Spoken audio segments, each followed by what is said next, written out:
Ya, buku pedoman skripsi sudah saya kirim di chat ya. Silakan diambil. Silakan kamu ambil. Nah, jadi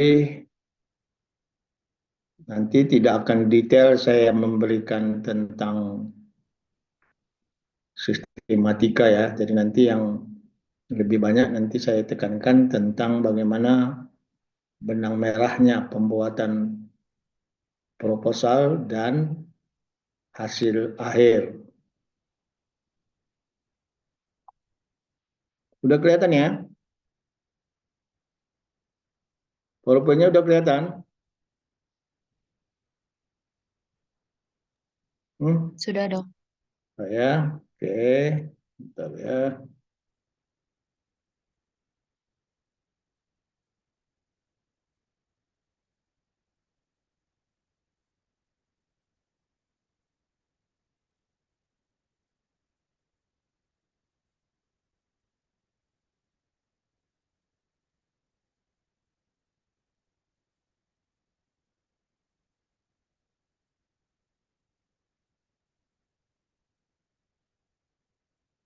Ya, jadi sistematika skripsi dan benang merah penelitian. Oke, nanti yang paling perlu kamu pahami bagaimana benang merah suatu penelitian ya. Itu yang penting. Kalau sistematika sebenarnya kamu bisa ikuti saja. Nah, gitu. Jadi hmm, nah ini ya buku pedoman yang telah kita sepakati. Nah, jadi namanya pedoman penulisan karya tulis ilmiah termasuk di dalamnya adalah skripsi dan bagaimana mempublikasikan hasil penelitian. Nah, ini sudah ada pedomannya, silakan dipedomani. Itu yang saya sudah kirim di chat ya. Nah, jadi nanti untuk bagian dari pedoman ini salah satu di situ skripsi. Jadi ya jadikan pedoman itu, jangan tidak dijadikan pedoman. Nanti kalau kamu tidak jadikan itu pedoman pada waktu penulisan, kamu nanti disalahkan. Nah, termasuk itu juga ada proporsi penilaiannya kalau kamu salah dalam sistematika. Nah, kemudian ikuti tata cara penulisannya dengan baik. Nah, oleh karena itu jangan kamu mencontoh skripsi kakak kelasnya belum tentu benar, maka contohlah pedoman ini. Inilah jadi pedoman, pedomani pedoman yang ada. Nah, kemudian sistematikanya patuhi. Nah, jangan karena berbeda 3 tahun, 4 tahun yang lalu berbeda dengan yang sekarang ini. Jadi sistematikanya berbeda, maka dipatuhi yang sekarang ini. Kemudian bagaimana cara menulis rujukan dan cara merujuk di dalam baik dalam substansi maupun tinjauan pustaka, baik di substansi maupun di daftar pustaka nanti cara menulisnya sesuai dengan pedoman ini. Nah, kemudian bagaimana tata cara pembuatan lampiran. Nah, ini semua lengkap di dalam pedoman ini. Oleh karena itu, jadikan benar-benar jadi pedoman penulisan proposal maupun nanti skripsi atau hasil akhir ya. Nah, ini contohnya misalnya sekarang kita lihat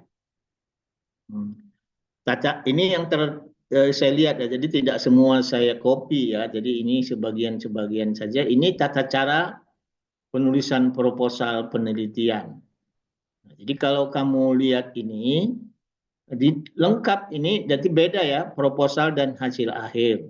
Jadi nanti APS 70 gram dan seterusnya, marginnya, hurufnya yang diizinkan hanya Time New Roman, tidak ada Arial dan sebagainya. Jadi hanya satu diizinkan, hurufnya Time New Roman. Jadi nanti laptop kamu atau di CPU kamu disetting langsung udah Time New Roman. Kemudian besar huruf 12 untuk isi. Untuk judul-judul adalah 14. Nah, kemudian pengetikannya secara umum adalah 1,5 spasi, kecuali yang lain nanti menyesuaikan. Nah, jadi ini tata cara penulisannya yang sudah harus kamu ikuti sesuai dengan yang ada di pedoman.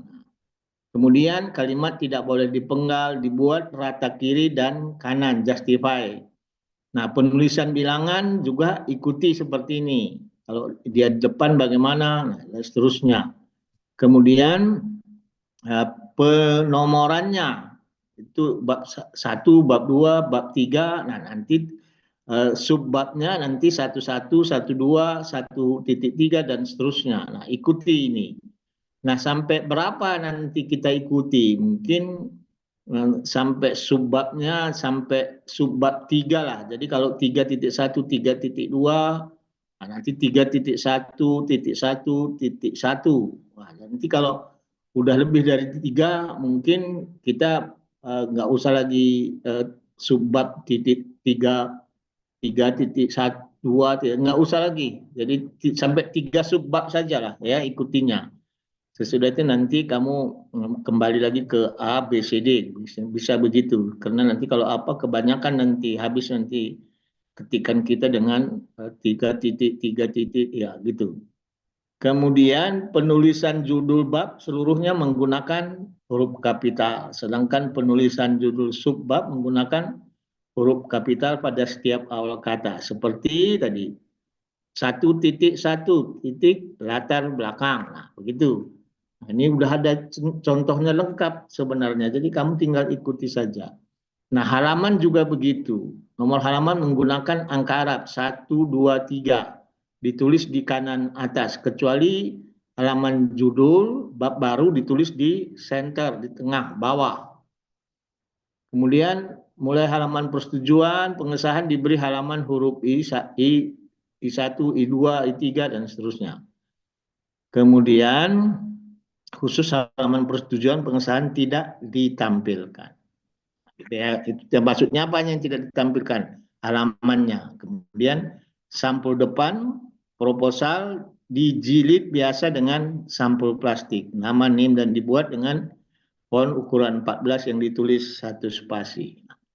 Kemudian ada bagian identitas dan pengantar usulan penelitian. Jadi ada halaman judul, ada lembar persetujuan dan pengesahan. Nah, ini nanti contohnya di lampiran dari pedoman ini sudah ada. Jadi kamu tinggal ikuti saja bagaimana membuat lembar persetujuan pengesahan, apa saja isinya. Nah, ikuti pedoman saja.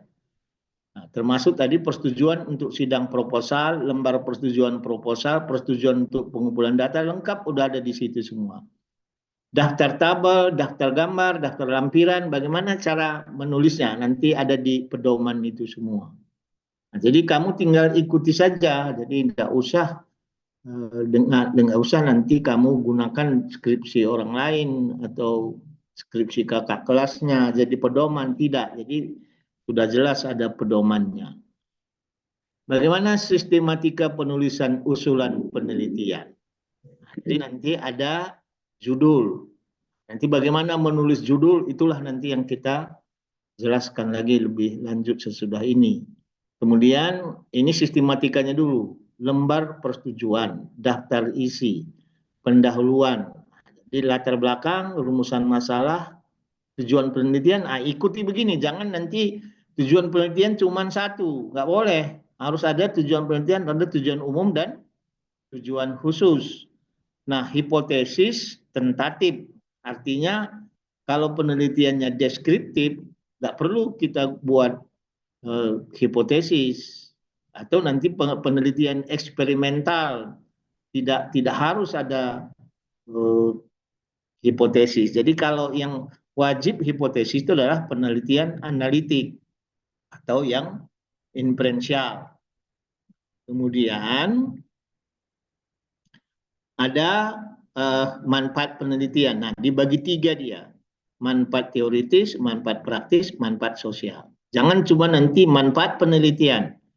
Nanti kalaupun nanti pembimbingnya bilang satu saja, itu nanti kamu jawab aja baik-baik bahwa sesuai dengan pedoman ada tiga dok. Jadi gitu aja, nggak apa-apa. Jadi harus ada manfaat teoritis, manfaat praktis, dan manfaat sosial. Ikuti sistematikanya. Nah, kemudian tinjauan pustaka. Nah, buat subjudul sesuai dengan keperluan landasan teori penelitian. Jadi nanti ini biasanya tinjauan pustaka ini adalah bab yang paling tebal ya, paling banyak dibandingkan dengan pendahuluan hasil pembahasan ya. Tinjauan pustaka ini paling banyak. Jadi isinya kan landasan-landasan teori dan penelitian-penelitian yang terdahulu. Termasuk nanti dari tinjauan pustaka ini ringkasannya sebenarnya mekanisme misalnya penelitian kamu teorinya itu kamu bikin di kerangka teori dalam bentuk bagan. Jadi harus disebutkan nanti ya di kerangka teori ini harus disebutkan pustakanya, jangan tidak. Dari mana diambil itu? Karena ini sebenarnya ringkasan dari tinjauan pustaka. Nah, jadi kerangka teorinya harus dibuat dan dicantumkan beberapa tinjauan pustaka yang utama. Kemudian kerangka konsep. Nah, ini juga tentatif ya. Artinya tadi kalau penelitiannya itu deskriptif memang tidak perlu kerangka konsep. Jadi kerangka konsep itu kalau memang penelitiannya saya bilang tadi analitik, ada hubungan sebab akibat karena ada variabel-variabel. Jadi ingat itu. Jadi tidak harus semua ada kerangka konsep. Jadi kerangka konsep hanya untuk penelitian analitik atau inferensial gitu ya. Jadi kalau dia deskriptif tidak perlu. Nah, kemudian metode penelitian, jenis penelitian disebutkan, desainnya yang penting ya. Jadi nanti kamu ingat desainnya yang penting di sini. Jadi coba saya tekankan dulu sedikit ya. Jadi sebentar kita tulis saja supaya nanti kamu jadi pedoman ya. Jadi nanti tulisnya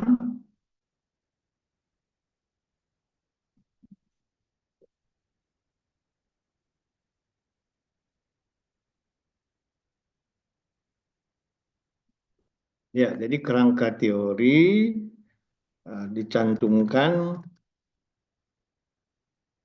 pustaka utama. Dari mana diambil itu kerangka teori. Kemudian kerangka ini kerangka konsep cukup kamu yang penelitian analitik saja. Yang sebab akibat ya. Kemudian jenis penelitian ini termasuk desain penelitian disampaikan. Desain penelitian. Ya. Kemudian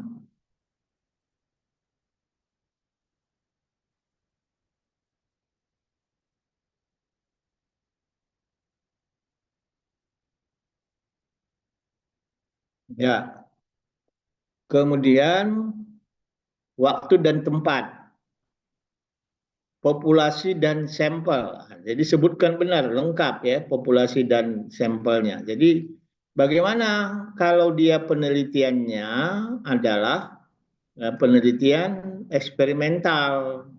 Jadi nanti kalau penelitiannya eksperimental, ini bisa kamu ganti.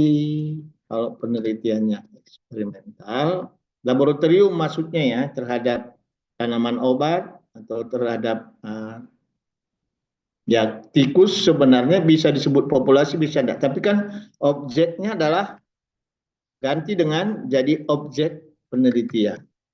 Objek penelitian ini kamu tulis apa objeknya. Misalnya kamu kan mau melihat khasiat dari suatu obat atau efek dari tanaman herbal misalnya.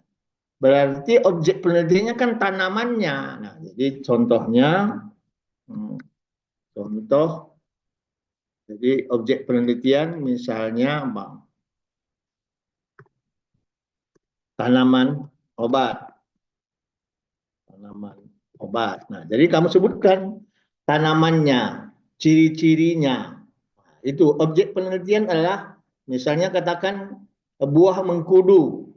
Nanti bahasa Latinnya apa? Nah, terus kamu sebutkan buahnya itu umurnya kalau memungkinkan berapa, udah lebih tua atau masih muda atau masih eh, mentah, nah, gitu ya. Jadi itu kamu sebutkan ciri-cirinya dan diambil di mana, di kebun mana, atau dibeli di pasar atau di mana. Nah, itu harus lengkap. Itu objek penelitian. Ganti dia. Kalau dia eksperimental ya, kalau penelitian eksperimental, ganti saja langsung jadi objek penelitian. Ganti dia. Kalau penelitian eksperimental, ganti objek penelitian, populasi dan sampelnya. Karena tidak ada nanti apa? Tidak ada populasi dan sampel di situ. Sampelnya adalah objek tadi. Ya, makanya disebutkan objek penelitian dan misalnya sebutkan ciri-cirinya dengan lengkap. Nah, ciri-cirinya sebutkan dengan lengkap. Ciri-ciri lengkap. Ciri-ciri tanamannya ya maksudnya. Oke.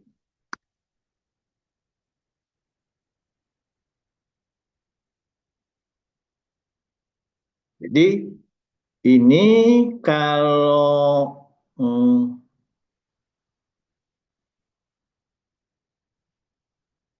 kalau dia memang penelitiannya survei atau observasi, ya silakan tuliskan populasinya apa, sampelnya apa, kemudian harus besar sampelnya berapa, harus dihitung. Kemudian cara pengambilan sampelnya bagaimana, apakah random atau tidak random. Nah, jadi nanti habis ini kan kamu sebenarnya di blog belum belum ini ya, nanti makanya inilah kuliah-kuliah selanjutnya nanti ada itu bagaimana, apa itu populasi, apa itu sampel, bagaimana cara pengambilan, nanti kuliah-kuliah selanjutnya. Termasuk memang di blog IKM juga disampaikan itu. Kemudian kriteria inklusi dan eksklusi. Nah, nanti saya jelaskan apa itu inklusi, apa eksklusi. Kemudian variabel penelitian. Variabel penelitian harus jelas ya, variabel penelitiannya sebutkan. Nah, jadi nanti variabel ini kan nanti ada variabel independen, ada dependen. Tapi kalau dia penelitian deskriptif, tidak ada independen dan dependen ya. Jadi kalau penelitian analitik yang ada independen dan dependen. Jadi itu. Jadi coba kamu bikin catatannya aja kamu. Jadi variabel penelitian itu kalau dia analitik baru ada penelitian independen dan dependen. Kemudian definisi operasional, harus rinci definisinya dari variabel itu apa, alat ukurnya apa, cara ukurnya apa, hasil ukurnya bagaimana. Kemudian cara kerja atau cara pengumpulan data. Nah, kalau dia penelitian apa tadi, eksperimental, penelitian terhadap tanaman obat, cara kerja ini harusnya ganti sama saja dengan prosedur kerja. Jadi tidak masalah. Kamu sebut cara kerja, cara pengumpulan data nggak masalah, karena kalau dia penelitian laboratorium, ya itu prosedur kerja ya. Kemudian cara pengolahan dan analisis data. Nah, data yang diperoleh nanti bagaimana diolahnya. Nah, nanti sini statistiknya yang muncul kalau memang kamu menggunakan statistik. Kemudian alur kerja itu dalam bentuk bagan. Alur kerjanya dalam bentuk bagan. Jadi sebenarnya ini kerangka kita sebut selama ini kerangka operasional. Ya, alur kerja. Jadi kita sebut alur kerja. Jadi nanti dalam bentuk bagan atau dulu kita sebut kerangka operasional. Jadi beda. Jadi kamu tuliskan alur kerja dalam bentuk bagan juga.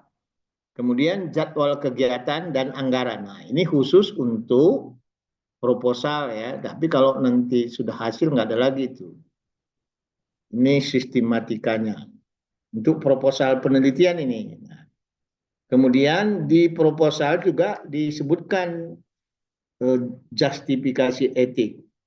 Jadi langsung sekaligus jadikan ya. Jadi nanti biar sekaligus dikoreksi oleh pembimbing, termasuk nanti pada waktu ujian nanti dikoreksi justifikasi etiknya, kelayakan etiknya. Ini yang nanti kita kirimkan kalau sudah di ACC, ini yang kita kirimkan ke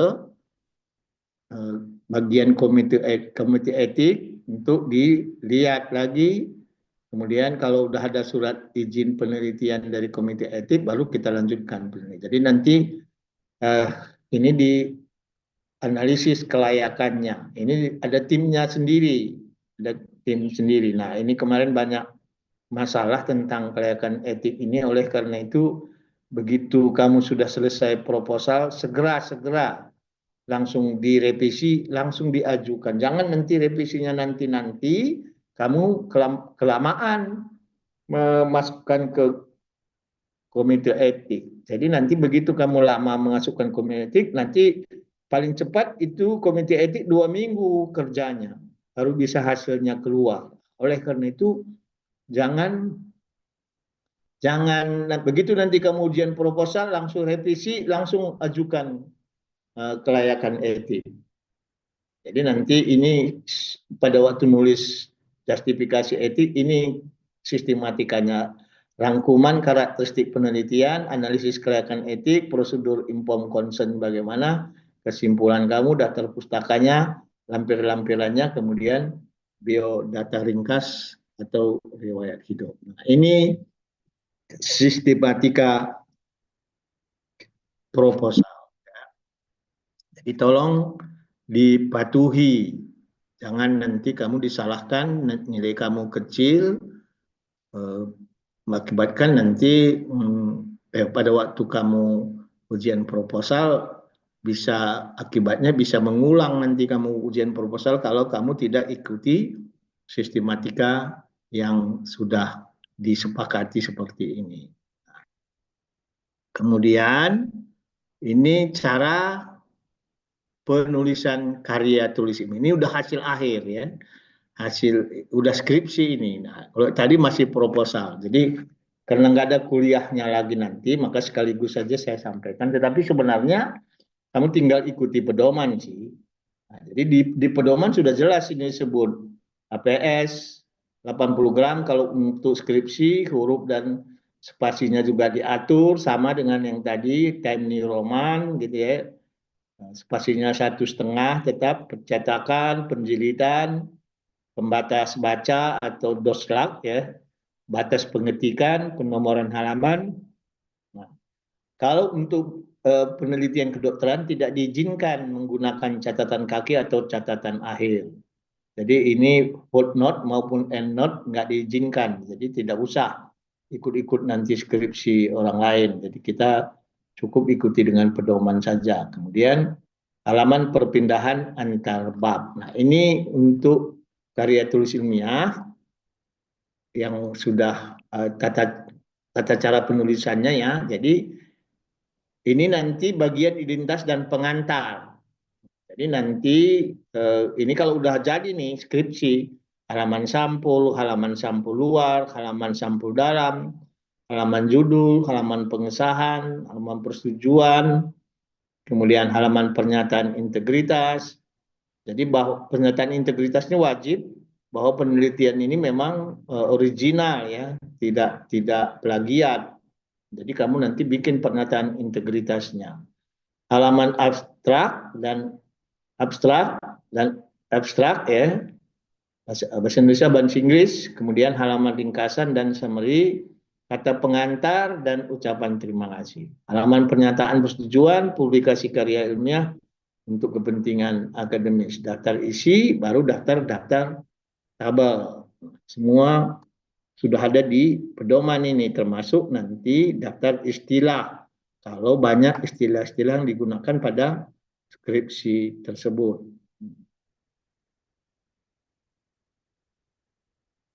Kemudian sistematika karya ilmiah secara umum seperti ini ya. Pendahuluan tadi sudah dirinci di proposal. Jadi mulai latar belakang, rumusan masalah, kesimpulan,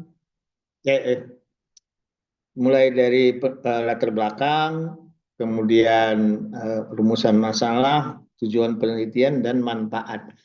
Nah, sering sekali tolong diingat. Jadi saya bikin catatan di sini ya. Sering yang kita temukan adalah pendahuluan ini tidak boleh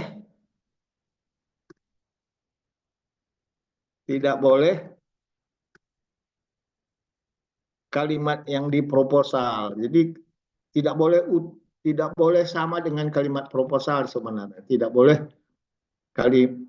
latar belakang proposal. Harus dibeda dia gitu. Sering sekali ini tidak boleh sama dengan proposal ya. Boleh sama dengan ada bedanya sama dengan proposal. Proposal penelitian. Jadi ada kalimatnya bahwa kalau kita proposal kan ada alasan penelitiannya berbeda dengan hasil. Kalau di proposal alasannya kan karena belum ada data atau ada kontradiksi atau ada perbedaan hasil penelitian, itu kontradiksi tadi ya. Alasan itu kan nanti kamu tulis, maka kami akan melakukan penelitian. Nah, kalau sudah hasil akhir, nggak lagi pakai akan. Jadi kamu langsung menuliskan telah dilakukan dan hasilnya didapatkan. Begitu. Jadi beda di pendahuluan di proposal dan pendahuluan khususnya di latar belakang ya. Nah, itu harus benar-benar. Ada juga nanti orang yang berbeda pendapat misalnya, tapi nggak krusial ya. Misalnya katakan tujuan penelitian. Nah, ada yang mengatakan cukup nanti mengetahui atau mengidentifikasi atau menganalisis, tetapi nanti kalau sudah hasil ada pembimbing beberapa minta supaya diganti kalimatnya jadi kalimat kalimat aktif ya. Diketahui, diidentifikasi. Nah, silakan kalau itu tidak mau diganti jadi mau tetap mengetahui, silakan, itu tergantung pembimbingnya lah. Kemudian tinjauan pustaka sama ya dengan proposal. Metode kalau ada yang berbeda, misalnya tadi ini juga tidak persis sama dengan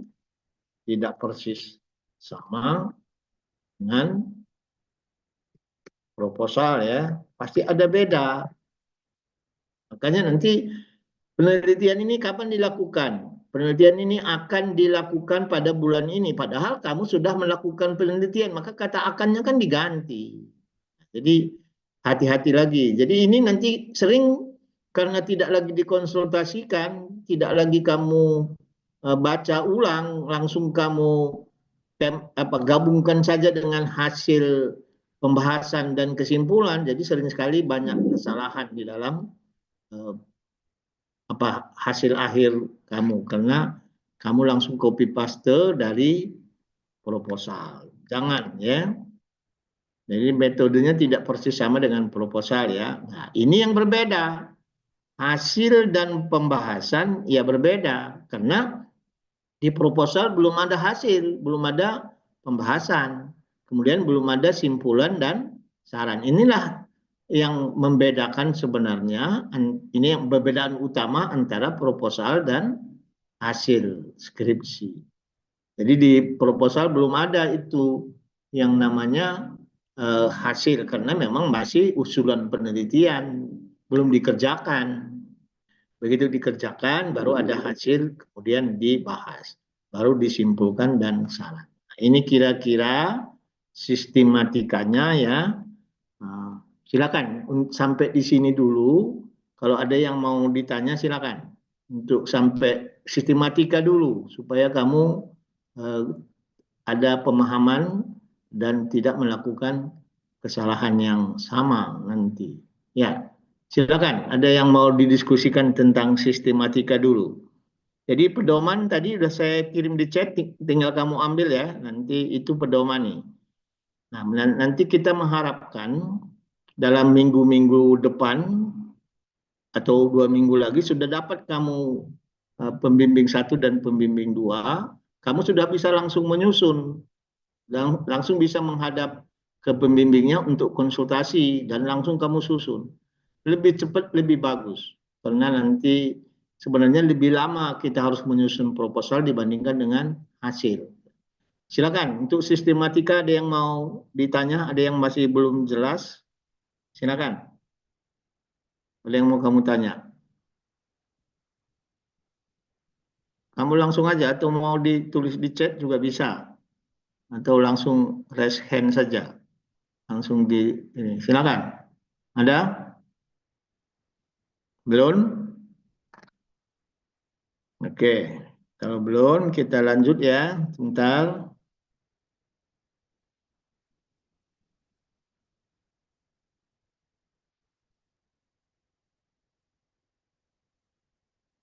Ya.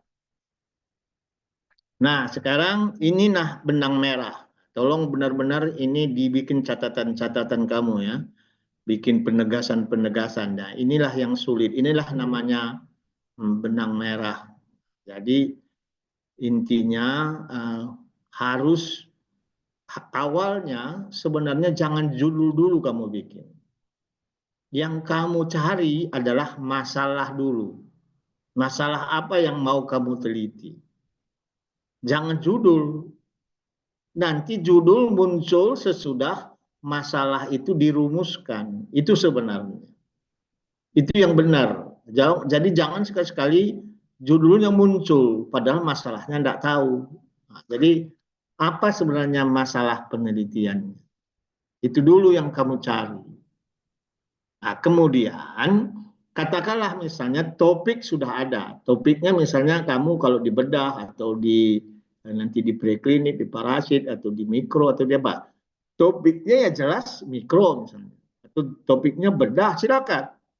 Tetapi masalah apa yang mau diteliti dari topik itu? Nah, masalah ini harus kamu cari. Carinya bagaimana? Kan tadi apa alasan penelitian kamu? Alasan penelitiannya yang paling bagus itu kalau ada kontradiksi ya, ada perbedaan hasil penelitian itu paling bagus. Atau memang belum pernah dilakukan penelitian. Oke, cari. Atau memang ada masalah tadi datanya berbeda atau dia melanjutkan. Jadi dari mana kita tahu dapat masalah itu? Pertama, kita harus cari jurnal-jurnal sesuai dengan topik apa yang mau kita kerjakan, mau kita teliti. Cari jurnal-jurnal. Ambil jurnal yang terbaru ya, selalu kan diajarkan begitu. Ambil jurnal yang terbaru 5 tahun terakhir. Ambil yang terbaru. Nanti di situ kamu baca sesuai dengan jurnal itu, kamu baca topiknya sesuai dengan topik yang akan kamu teliti. Di situ nanti muncul di pembahasan, di kesimpulan, di saran itu muncul apa perlu dilakukan penelitian lebih lanjut atau ada keterbatasan penelitian di dalam jurnal tersebut disebutkan. Nah, itu berarti keterbatasan itu kan masalah. Bisa enggak keterbatasan itu kita tanggulangi sehingga kita lanjutkan supaya hasilnya sesuai dengan apa yang diinginkan dalam jurnal tersebut. Nah, ini jadi yang paling utama kamu cari apa jurnal sesuai dengan topik dan cari 5 tahun terakhir. Jangan ambil yang lebih tua nanti jadi tidak update ya. Cari jurnal sesuai dengan topik itu 5 tahun terakhir. Nah, dari situlah nanti kamu bisa merumuskan masalah kamu apa. Masalah apa yang mau diteliti. Katakanlah misalnya tadi, kamu mau meneliti hubungan hipertensi dan merokok. Hubungan merokok dan hipertensi. Nah, jadi kamu cari penelitian-penelitian yang terkait dengan hubungan antara merokok dan hipertensi. Jangan takut bahwa nanti itu plagiat, itu sama. Tidak. Pasti ada kamu cari. Kemudian pasti ada perbedaan nanti kalau kita udah baca. Jadi nanti misalnya kamu mencari hubungan merokok dan hipertensi misalnya, kamu cari jurnal, dapat jurnal tentang itu banyak itu banyak jurnalnya yang bisa didapatkan. Nah, kamu tinggal pilih. Ini penelitian sudah dilakukan, rokoknya yang digunakan rokok putih. Ada yang menggunakan rokok kretek. Ada yang menggunakan pada sampelnya pekerja bangunan. Nah, ada yang menggunakan nanti orang kantoran. Ada yang menggunakan diaspora. Ada macam-macam berbeda. Nah, apa yang berbeda dengan penelitian kamu? Jadi nggak usah takut nanti judulnya sama, tetapi variabelnya berbeda. Nah, itulah nanti dituliskan di rumusan masalah. Oke ya, jelas itu ya. Jadi pertama kamu cari dulu jurnal sesuai dengan topik penelitian kamu. Baru kamu rumuskan masalah apa yang mau diteliti. Sesudah itu baru bisa kamu bikin tujuan kamu menyelesaikan sampai apa. Apakah komprehensif atau hanya satu variabel saja atau dua variabel? Nah, itu tujuan penelitian kamu. Baru nanti sesudah dapat masalah, dapat tujuan, baru kamu bikin judul. Ingat itu. Jadi jangan judul dulu, bukan. Ingat ya, jadi ini penting sekali karena nanti seterusnya seperti itulah pola pikir kamu. Seperti itulah kamu berpikir dalam masalah-masalah kesehatan yang muncul pada waktu kamu praktek. Misalnya muncul masalah-masalah kenapa efek samping obat A dan B berbeda padahal khasiatnya sama. Zat khasiatnya sama, tapi kok efek sampingnya berbeda. Banyak kan bisa berbeda. Kenapa berbeda? Mungkin ada tambahan zat lain, ada secara individu, secara individu dia ada yang alergi, ada yang tidak alergi, kemudian ada pengaruh genetik dan sebagainya. Banyak sekali perbedaannya. Oleh karena itu, tolong nanti kamu ingat itu yang pertama kamu cari adalah jurnal. Jadi sebelum kamu menghadap ke pembimbing, cari dulu jurnal. Sesudah nanti ACC ya, pembimbing sudah ACC jadi pembimbing 1 dan pembimbing 2, kemudian topiknya sudah ditentukan, bukan judul, topiknya sudah ditentukan, baru sesudah itu kamu cari jurnal. Kalau bisa, kamu baca jurnal tersebut, kemudian kalau kamu coba masalahnya apa. Nanti baru sesudah itu kamu diskusi dengan pembimbing. Inilah masalah penelitian. Nah, sangat tergantung apakah masalah tersebut telah diteliti atau tidak. Nah, itu juga jadi masalah. Kenapa? Itulah gunanya tadi kamu harus cari jurnal tadi supaya benar-benar kamu tahu bahwa ini memang belum ada. Bagaimana kalau dia perbedaan rumah sakit? Bisa saja nggak ada masalah. Misalnya ada di Jakarta sudah diteliti, di rumah sakit di Kalimantan sudah diteliti misalnya. Tetapi kalau itu memang pengaruh terhadap hasilnya ada pengaruh waktu, ada update, nggak apa-apa diteliti lagi di Palembang. Nah, tetapi pastikan bahwa memang ada pengaruh waktu. Nah, artinya 5 tahun terakhir itu kan itu yang update sebenarnya.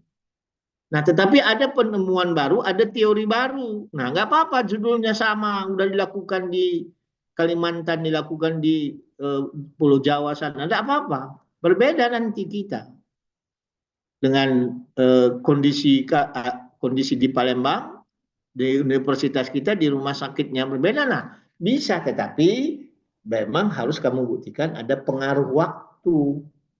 Sampai situ ya, jelas ya.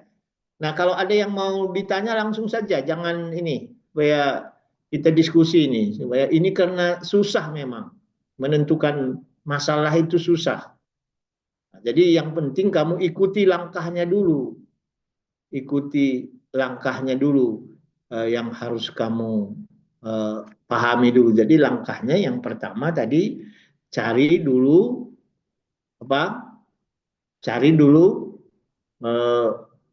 masalah, topiknya dulu. Topiknya sudah ditentukan, baru kamu cari jurnal yang terkait dengan topik itu. Baru kamu baca, kamu bikin masalah kamu apa? Rumusan, belumlah bentuk rumusan masalah. Masalahnya aja dulu, apa yang mau diteliti. Kalau itu kamu sudah pahami, pada waktu kamu nanti diskusi dengan pembimbing, kamu sudah punya bahan. Dan kamu sudah bisa lebih mengembangkan lagi nanti. Jadi kamu lebih terarah jadinya. Jadi ini yang sulit kadang-kadang. Tidak dibaca, langsung menghadap. Jangan begitu. Jadi kamu udah punya modal dulu. Cari jurnalnya, masalahnya apa, tentukan, baru kamu menghadap. Nah, silakan. Baru nanti sesudah itu judul. Nah, itulah benang merah. Jadi jangan nanti kamu masalahnya A, tapi tujuan penelitiannya B, judulnya C. Nah, itu bukan benang merah. Itu ada putus dia. Nah, jadi tujuan itu menjawab masalah. Catat ini, kamu catat itu supaya ingat di kepalanya. Nanti ini bekal kamu untuk selanjutnya nanti. Jadi tujuan itu menjawab masalah. Nah, kemudian masalah dan tujuan itu baru kita bikin dari judul. Itu. Nah, untuk itu ada yang mau ditanya? Untuk mencari masalah dulu. Jadi cari jurnal yang terkait. Ada yang mau didiskusikan? Silakan. Kalau ada yang mau ditanya. Supaya kamu jadi benar-benar punya bekal di dalam skripsi ini. Jadi jangan nanti kamu tidak ya. Jadi ini begini, skripsi ini gampang-gampang mudah.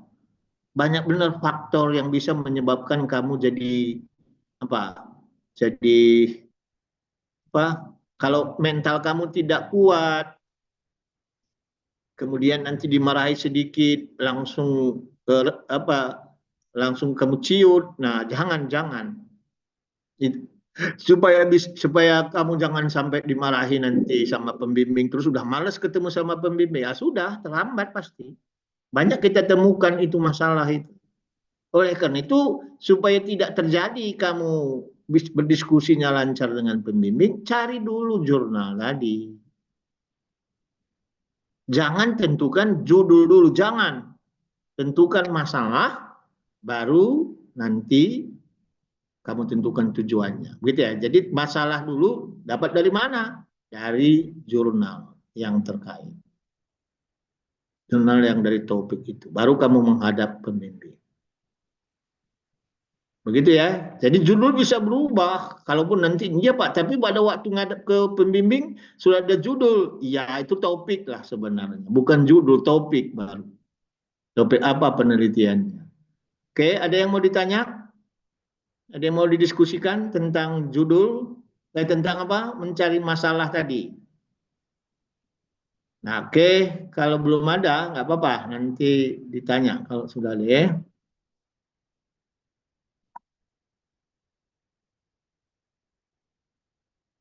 Ya, kemudian kita lanjut. Jadi nanti baru kamu tuliskan judul. Nah, ini ada sebenarnya rambu-rambunya ya. Jadi nanti terdiri dari 12 sampai 20 kata. Nah, usahakan begitulah, 12 sampai 20. Bisa enggak cuma dua kata, 3 kata, 4 kata? Bisa saja sih sebenarnya, tetapi secara umum 12 sampai 20. Jangan terlalu panjang juga.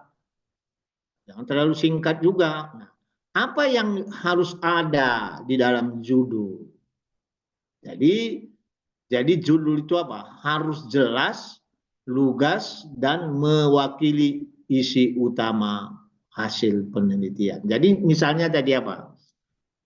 Oh, hubungan merokok dan hipertensi pada apa? Misalnya buruh bangunan di kota ini tahun apa periode atau bulan tahun sekian sampai tahun sekian. Nah, itu harus lengkap memang.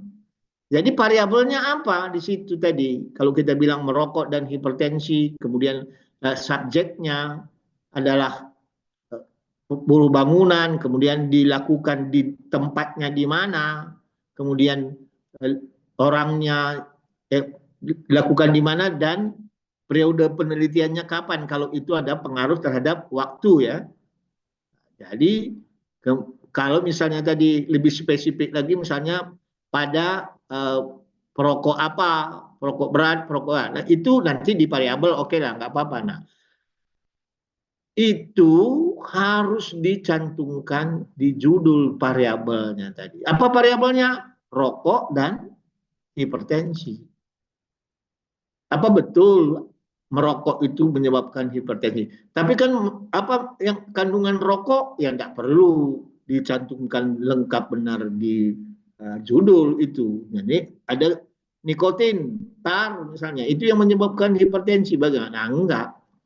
Jadi cukup kamu variabelnya saja tadi. Jadi hubungan merokok dan hipertensi pada buruh bangunan di kecamatan atau di Palembang secara Palembang secara semua Palembang, atau hanya cukup di kecamatan saja, atau hanya pasien yang berkunjung ke rumah sakit yang menderita hipertensi. Nah, silakan jelaskan itu di judul periode 2025 pada tahun 2025.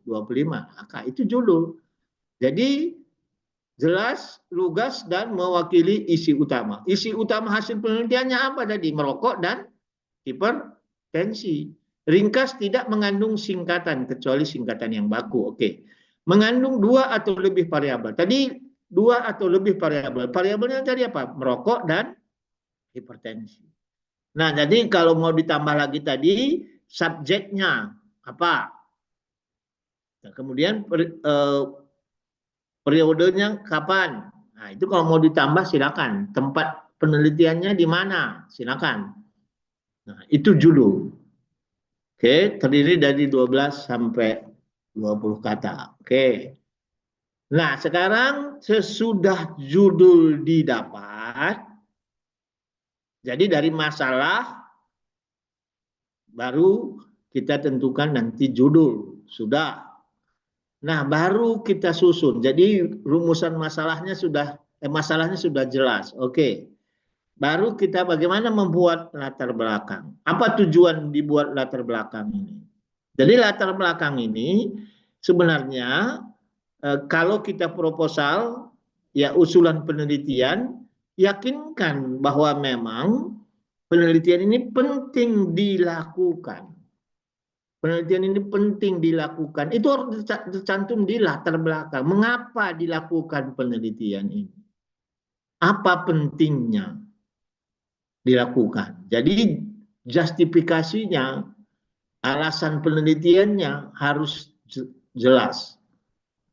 Itu yang ya, jadi sebenarnya orang dengan membaca latar belakang, oh dia bisa melanjut ke belakang dibacanya atau tidak. Oh ini tidak benar ini. Nah, itu kalau begitu sudah berhenti.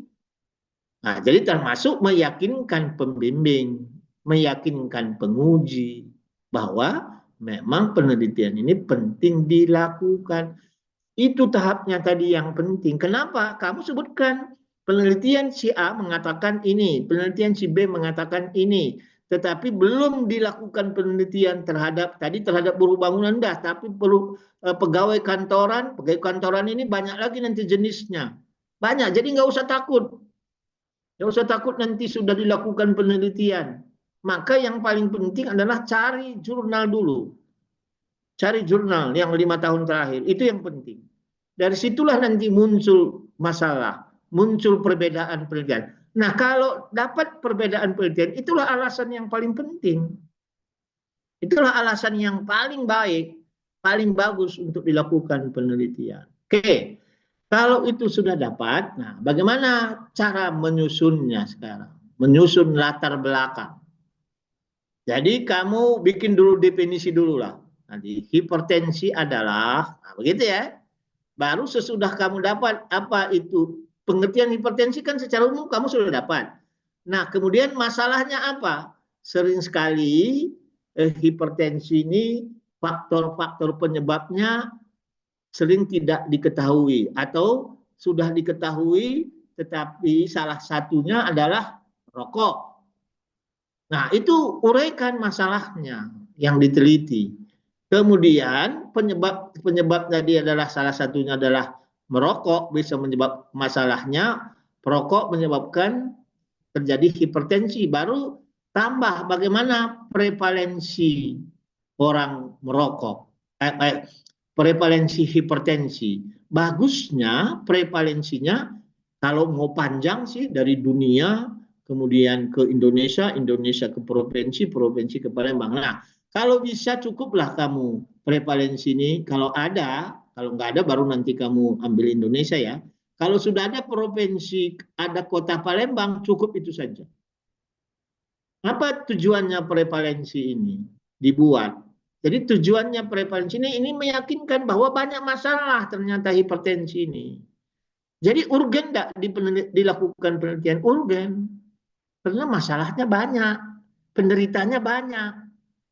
Kalau nanti ini tidak ditangani, tidak disegerakan dilakukan penelitian, ya makin banyak korban terjadinya hipertensi. Nah, efek hipertensi bisa lebih diuraikan lebih banyak lagi nanti. Dampaknya apa hipertensi? Lanjutkan. Jadi dampaknya kalau hipertensi itu bisa menyebabkan stroke, bisa menyebabkan pecahnya pembuluh darah, dan akibatkan jadinya stroke, macam-macam. Bisa ke ginjal, bisa. Nah, silakan. Apa dampaknya? Kamu bisa uraikan itu. Nah, kemudian kira-kira solusinya apa? Jadi solusinya adalah ini ada tamu siapa? Ya, solusinya adalah ya kamu cari tadi supaya tidak ada dampak hipertensi ini terjadi akibat rokok ya. Solusinya kan hindari merokok. Ya, itu mudah. Tetapi kalau dia pun merokok, misalnya tadi, lihat tadi, tetap dia nggak bisa berhenti, misalnya tadi solusinya apa? Tuliskan misalnya mengurangi atau paling sedikit dia dari perokok berat jadi perokok ringan, nah, baru berhenti. Nah, silakan solusinya disampaikan. Kemudian kamu uraikan tadi jurnal-jurnal yang kamu baca tentang teori-teori penelitian yang sebelumnya tentang hubungan hipertensi dan merokok. Nah, jadi di sini kamu bisa sebutkan jurnal-jurnal telah dilakukan penelitian si A, si B, si C. Nah, kemudian ada perbedaan ternyata.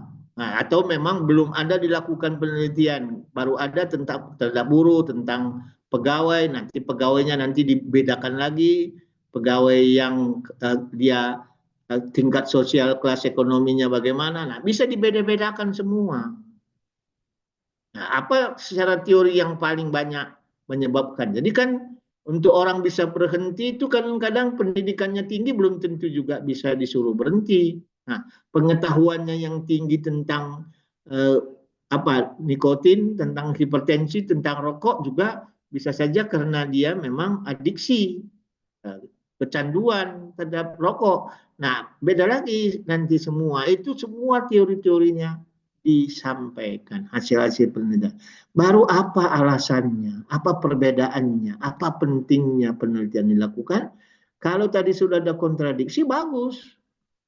Jadi nanti kamu sebutkan, mengingat, memperhatikan hasil penelitian si A, si B, ada perbedaan dalam hasil atau perbedaan penggunaan sampel, respondennya berbeda atau jenis rokoknya berbeda, maka kami ingin melakukan penelitian tentang hubungan rokok dan hipertensi pada perokok berat atau pada pegawai tadi atau pada pegawainya nanti dispesifikkan lagi. Nah, itulah caranya menulis latar belakang.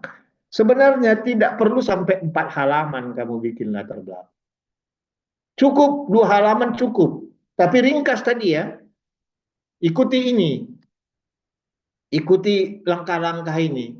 Definisi, uraikan masalahnya, tambah prevalensi, apa dampaknya, solusinya apa, secara teori apa solusinya, baru uraikan penelitian-penelitian selanjutnya, jelaskan perbedaan penelitian, apa tujuan penelitian kamu. Bisa karena perbedaan, bisa karena belum ada data, pada buruh bangunan sudah dilakukan, pada pegawai sudah dilakukan, tapi pegawai jenis ini, atau rokok yang diteliti, rokok berat atau jenis rokoknya bisa berbeda semua. Jadi jangan khawatir. Jangan khawatir nanti ketakutan kamu nanti terjadi plagiat, pasti ada perbedaan. Nah, itulah gunanya tadi jurnal. Silakan, sampai di sini latar belakang, ada yang mau ditanya untuk membuat latar belakang? Silakan. Silakan, kalau ada yang terpikir, itulah kita harus interaktif supaya kamu nanti begitu nanti, ini yang paling sulit ya, membuat latar belakang ini sulit. Jadi harus benar-benar kamu punya resources ya, punya dasar, baru bisa kamu menuliskan latar belakang. Jadi nggak mungkin kamu copy paste punya orang. Kalau kamu copy paste ketahuan benar, nanti kamu pada waktu kamu menjelaskan, kamu nggak ngerti apa yang kamu jelaskan itu. Jadi ini memang harus kamu susun sendiri. Itulah gunanya dulu kamu karang mengarang itu. Jadi tahap-tahapnya seperti tadi. Buat ya. Silakan, ada yang mau ditanya tentang membuat latar belakang? Mudah-mudahan sudah jelas ya. Nanti kelihatan nanti di latar belakang ini bahwa penting tidak penting ini. Inilah sebenarnya salah satu yang diuji dalam proposal nanti. Ada yang mau didiskusikan? Ya, mudah-mudahan mengerti ya, paham ya, atau memang belum paham, nggak tahu nanti saya. Mudah-mudahan paham.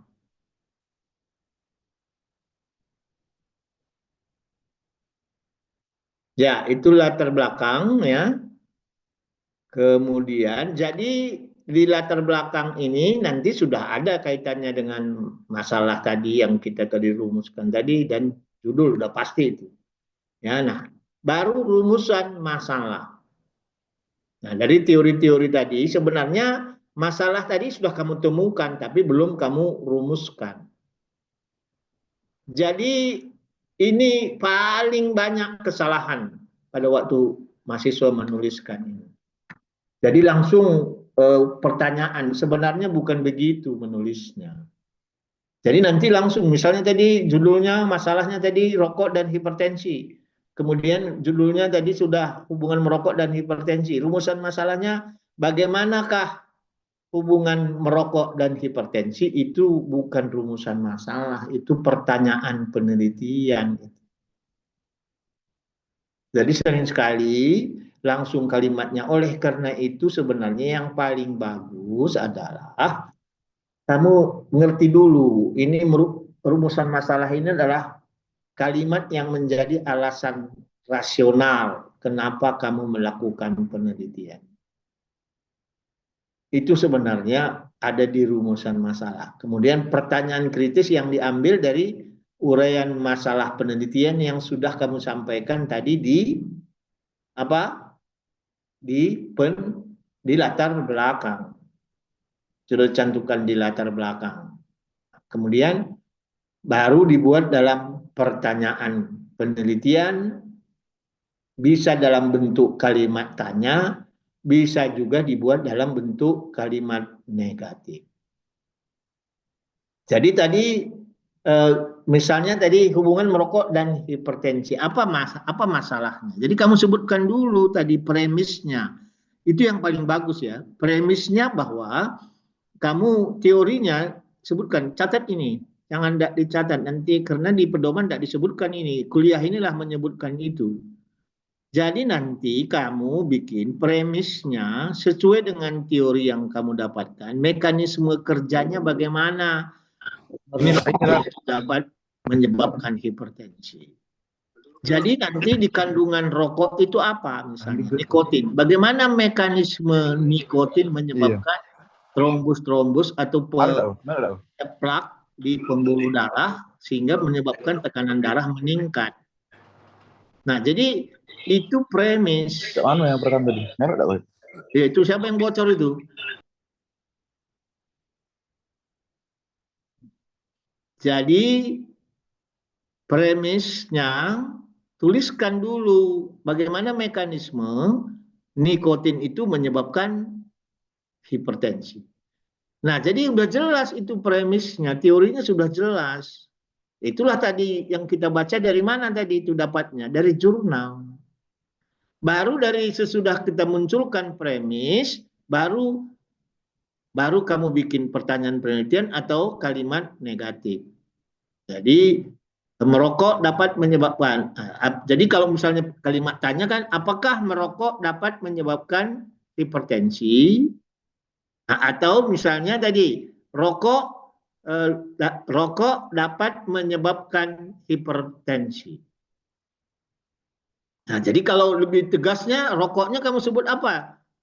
Kandungan rokok dapat menyebabkan hipertensi. Nah, itu kalimat negatif. Jadi atau nanti kamu sebut rokok menyebabkan hipertensi masih belum jelas. Nah, masih belum jelas rokok dapat menyebabkan hipertensi. Nah, jadi gitu.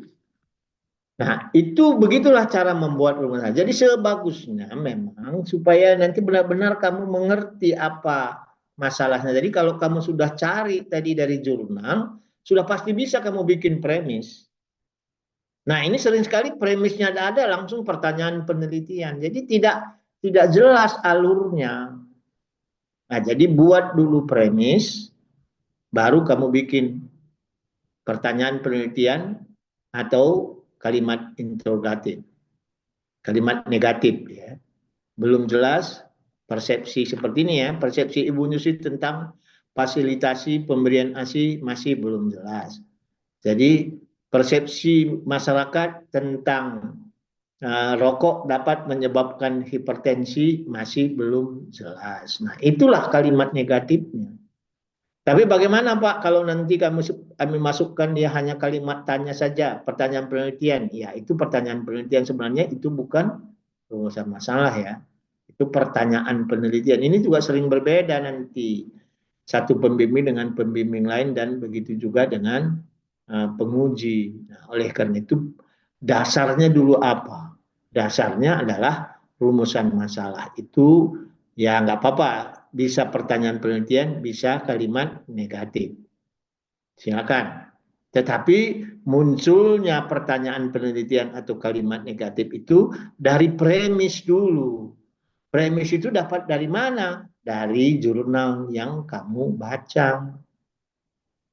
Dari jurnal-jurnal yang kamu baca, dan itu tadi masalahnya sebenarnya sudah ada di latar belakang. Nah, itu rumusan masalah. Ya. Oke. Lanjut kita tujuan penelitian.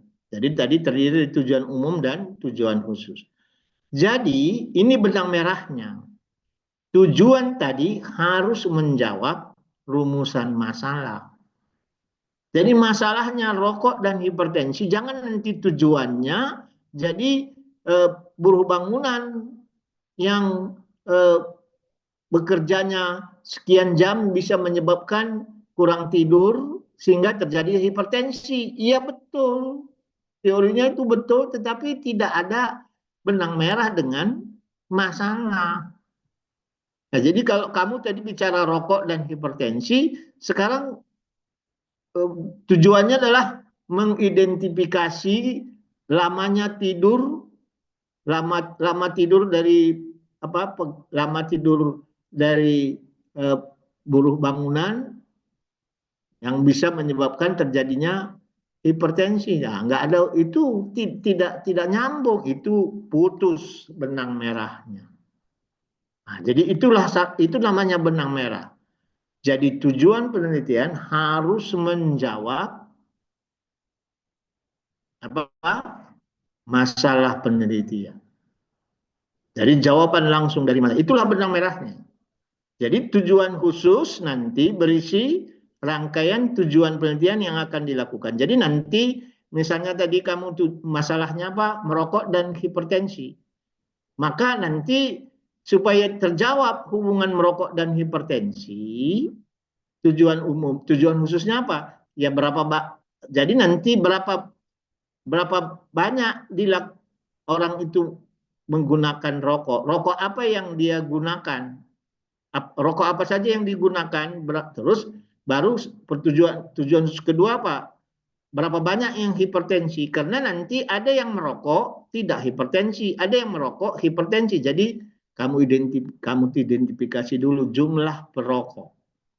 Dan jadi misalnya buruh bangunan itu sampel kamu 50 misalnya. Dari 50 itu berapa yang merokok, berapa yang tidak merokok. Kan itu harus dibikin, itu tujuan khusus. Jumlah perokok dan tidak perokok dari buruh bangunan. Kemudian tujuan apa? Dari yang merokok itu berapa yang hipertensi, berapa yang tidak hipertensi. Jadi tujuan khusus yang kedua, banyaknya penderita hipertensi pada buruh bangunan. Nah, nanti kita lihat. Karena nanti kalau kita bicara hubungan, itu kan desainnya nanti chi-square ya, hubungan sebab akibat merokok dan hipertensi itu nanti tabel 2x2. Jadi merokok, hipertensi, tidak merokok, hipertensi, atau merokok tapi tidak hipertensi, gitu. Nah, itulah yang harus kamu buat. Jadi minimal 2 tujuan khususnya tadi. Jumlah yang penderita perokok, merokok dan tidak merokok, jumlah hipertensi dan tidak hipertensi pada buruh bangunan tersebut. Tujuan umum kamu apa tadi? Menganalisis hubungan merokok dan hipertensi. Itu tujuan umum kamu. Tujuan khususnya jumlah perokok dan jumlah menghitung jumlah perokok dan tidak merokok, jumlah hipertensi dan tidak hipertensi. Nah, itu tujuan. Jadi nggak boleh cuma satu ya, tujuan umum saja. Nggak boleh, harus ada bagaimana apa-apa aja yang kamu cari supaya tujuan umum itu didapatkan. Nah, jadi kata kuncinya harus observable dan measurable. Jadi dapat diamati dan dapat diukur. Dapat diobservasi dan dapat diukur. Terukur secara kuantitatif. Nah, itu variabelnya. Jadi tolong jelas di dalam buat tujuan penelitian, jangan sampai benang merahnya putus. Itu yang harus kamu perhatikan benar. Oke, lanjut. Nah, sekarang misalnya contoh tadi ya, ini penelitian tentang pengaruh ini farmakologi ini. Penelitian tentang pengaruh ACE inhibitor pada penderita hipertensi. Nah, tujuan umumnya apa? Mengetahui pengaruh ACE inhibitor pada penderita hipertensi. Sama aja sih sebenarnya tadi. Mengetahui pengaruh rokok pada penderita hipertensi. Bisa saja. Nah, pengaruh itu kan nanti ada pengaruh atau tidak ada pengaruh, ada hubungan atau tidak ada hubungan. Sama. Baru tujuan khususnya mengukur kadar serum ACE pada kelompok hipertensi dan pada kelompok normotensi yang normal. Membandingkan menganalisis perbedaan kadar serum ACE pada kedua kelompok. Nah, ini contoh. Tadi sudah saya contohkan juga tadi merokok dan hipertensi tadi, ya. Nah, kemudian sekarang kita lanjut manfaat penelitian. Jadi ini memang harusnya kamu berpikir-pikir. Baik secara teoritis tadi, secara sosial, secara ilmu pengetahuan tadi, kalau nanti penelitian ini berhasil, apa sih manfaatnya bagi secara teori, secara praktis, secara sosial, apa sih manfaatnya? Jadi kamu harus pikir-pikirkan, oh kalau berhasil nanti manfaatnya, ya kalau memang betul bahwa ada hubungan merokok dan hipertensi, secara umum misalnya 20 kali terjadi, misalnya kita dapat nanti OR-nya ya, 20 kali perokok terjadi hipertensi dibandingkan dengan yang tidak perokok. Itu kan manfaatnya kamu berani mengatakan. Manfaatnya kamu apa? Manfaatnya secara teori terbukti bahwa memang merokok itu apa teorinya di situ tadi, nikotin itu memang benar merokok, nikotin yang ada dalam rokok itu menyebabkan terjadinya hipertensi. Nah, kalau betul sudah terjadi seperti itu, apa kamu bikin manfaat? Jadi secara teori sudah didapatkan, ada betul terbukti nikotin atau tar atau apa nanti. Kemudian secara sosial kamu bisa mengatakan bahwa manfaatnya, jadi kamu mengatakan manfaat secara sosial, betul-betul rokok dapat menyebabkan hipertensi. Secara sosial tadi, kamu bisa gunakan ini untuk menyampaikan kepada masyarakat. Berani kamu mengatakan jangan merokok, berhentilah merokok. Nah, itu nanti di saran kamu. Manfaatnya jadi kita sudah terbukti secara sosial bahwa memang penderita hipertensi itu banyak karena akibat merokok.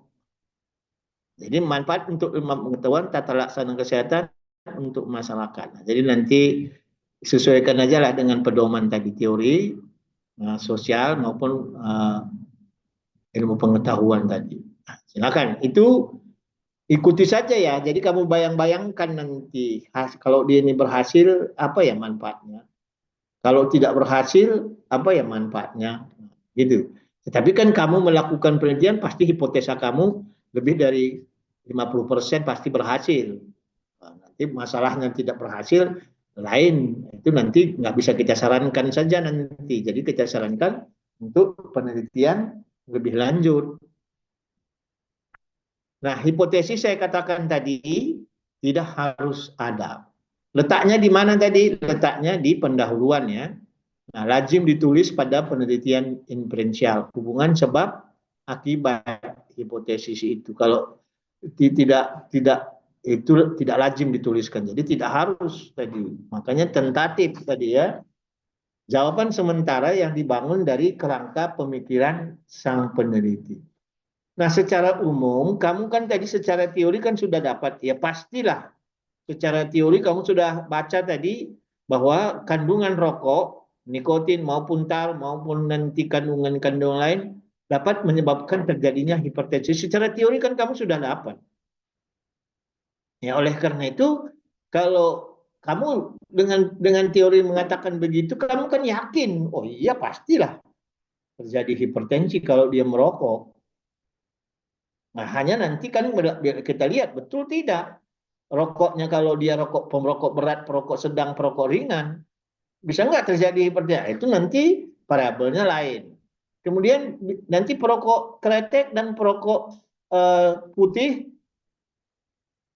bagaimana hasilnya? Berbeda tidak terhadap hipertensi? Itu semua kamu sudah dapatkan tadi secara teori. Nah, jadi kerangka pemikiran sang peneliti ini kamu jawab secara teori bahwa memang kandungan rokok itu bisa menyebabkan hipertensi. Apalagi kalau jurnal-jurnal juga yang kita baca sudah jelas mengatakan terjadi hipertensi. Jadi hipotesis kita pasti nanti cukup satu, nggak usah H0 dan H1, cukup H1 saja. Bahwa rokok dapat menyebabkan hipertensi. Nah gitu. Jadi secara umum memang, kecuali kalau kamu ragu-ragu, hasilnya masih setengah-setengah, maka dibuat H0 dan H1 atau H alternatif. Jadi, tetapi kalau secara teori kamu sudah baca bahwa ini pasti akan menyebabkan hipertensi, ya cukup satu hipotesisnya. Nah, kecuali kalau tadi ragu setengah-setengah hasilnya, maka H0 dan H1. Jadi H0-nya tidak ada hubungan merokok dan hipertensi. H1-nya atau H alternatifnya, merokok dapat menyebabkan hipertensi. Nah, gitu. Jadi pernyataan yang terdiri dari dua variabel atau lebih yang menyatakan hubungan sebab akibat. Hipotesis ini akan dibuktikan atau diverifikasi dengan melakukan penelitian atau eksperimen. Itu tadi tentang hipotesis. Nanti ada kuliahnya khusus ya tentang hipotesis ini. Nanti kamu ada kuliah khusus lagi nanti materi. Nah, kemudian kita bicara tinjauan pustaka. Jadi semua teori-teori yang kamu baca tentang rokok, tentang hipertensi harus dimasukkan di tinjauan pustaka. Kandungannya harus dimasukkan dalam tinjauan pustaka. Mekanisme kerja terjadinya hipertensi harus dimasukkan dalam. Lengkap sebanyak-banyaknya. Apa yang utama dulu? Pertama, yang utama kamu masukkan di tinjauan pustaka adalah buku, textbook dulu. Textbook ya. Textbook bahwa teori yang mengatakan rokok, kandungan rokok dapat menyebabkan hipertensi. Itu yang dulu utama kamu masuk. Jadi nanti kamu awalilah. Hipertensi adalah ini jenis hipertensi, penyebab hipertensi, akibat hipertensi, prevalensi hipertensi dan sebagainya. Terus itu kamu sampaikan satu bab dan subbab itu yang lengkap. Kemudian baru kamu sampaikan lagi tentang rokok. Rokok ditinjau dari segi apapun. Rokok putih, rokok ini kandungannya, kemudian jenis-jenis rokok, jenis-jenis perokok juga, akibat rokok, semua kamu sebutkan lagi lengkap. Nah, sesudah itu kamu tadi hipertensi sudah teorinya sebanyak-banyaknya kamu masukkan, kemudian tentang rokok juga sudah kamu masukkan teorinya, maka itu dapatnya dari mana? Dari textbook. Maka nanti kalau ditanya kamu, apa textbook utamanya, apa buku utamanya, kamu harus bisa sampaikan. Jangan tidak ada nanti textbook, semua jurnal itu tidak betul. Jadi harus ada textbook tentang buku utama tentang hipertensi, buku utama tentang rokok. Harus ada. Nah, baru selanjutnya kamu cari jurnal-jurnal tadi, kamu sampaikan hasil-hasil penelitian terlalu dari jurnal, gunakan jurnal yang 5 tahun terakhir, gunakan di tinjauan pustaka ini, uraikan secara lengkap hasil penelitian yang terkait dengan rokok dan hipertensi. Uraikan secara lengkap di tinjauan pustaka ini. Kalau itu kamu sudah lengkap, karena nanti pada waktu kamu pembahasan, itu harus kamu gunakan teori yang ada di tinjauan pustaka. Tak boleh kamu bikin lagi pustaka baru sesuai dengan hasil yang kamu temukan pada waktu di proposal tidak ada. Itu sebenarnya tidak pas. Harusnya di tinjauan pustaka uraiannya sudah lengkap. Tinjauan teorinya sudah sangat lengkap pada waktu di proposal. Nah, pada waktu di tinjauan pustaka jangan lagi nambah-nambah lagi. Gitu. Nah, jadi inilah poinnya ya, rangkaian dasar teori yang mendukung kualitas penelitian dan digunakan untuk menyusun kerangka teori. Oke. Berbagai teori yang melandasi atau menjadi argumen penelitian. Analisis teori tentang masalah. Nah, analisis teoritik tadi kenapa hipertensi terjadi akibat rokok? Silakan sampaikan dasar teori yang mendukung permasalahan, tinjauan dari hasil-hasil penelitian yang relevan. Jadi sampaikan nanti penelitian-penelitian yang terkait. Jadi di sini nanti banyak benar yang paling tebal ya, kalau menurut saya tinjauan pustaka ini paling tebal. Kemudian intisarinya saja atau mengutip bagian. Jadi tidak di copy paste. Hasil penelitian orang lain di copy paste ke sini tidak. Kan ambil intisarinya. Begitu juga tadi buku tadi bukan copy paste. Jangan nanti buku utama langsung di copy, hipertensi, semua hipertensi itu langsung di copy. Atau di copy dari skripsi orang lain. Nah itu sebenarnya, itu yang nanti dikatakan tidak dilakukan parafrase. Jadi tetap kalimat kamu. Jadi kalau kamu lakukan nanti copy paste, atau baik dari textbook maupun dari penelitian-penelitian terdahulu, skripsi kakak kelas kamu, atau disertasi atau tesis, pasti nanti begitu kita uji kemiripan, pasti kemiripannya banyak. pasti tidak memenuhi syarat. Kan persyaratan kita 15% ke bawah ya, semeliritinya. Nah, kalau nanti kamu copy paste, ya itu. Maka usahakan intisarinya yang kamu ambil, kalimat kamu. Ya, jangan jadi di copy paste. Kalau di copy paste, ya akibatnya begitu. Gitu ya. Oke. Argumen tentang variabel probability ke. Nah, nanti dibuat dalam kerangka operasional. Kerangka jadi dibuat kerangka teorinya tadi. Saya sudah jelaskan tadi ya.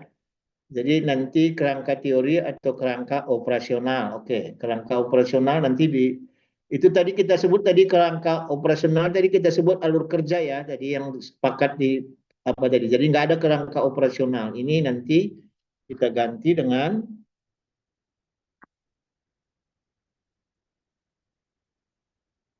ini apa ini diganti dengan alur kerja ya. Jadi jangan nanti kita tidak konsisten. Alur kerja. Kita ganti ini tadi kalimatnya ya. Yang hijau ya. Nah, nggak kelihatan kalau hijau. Ya, kuning aja lah.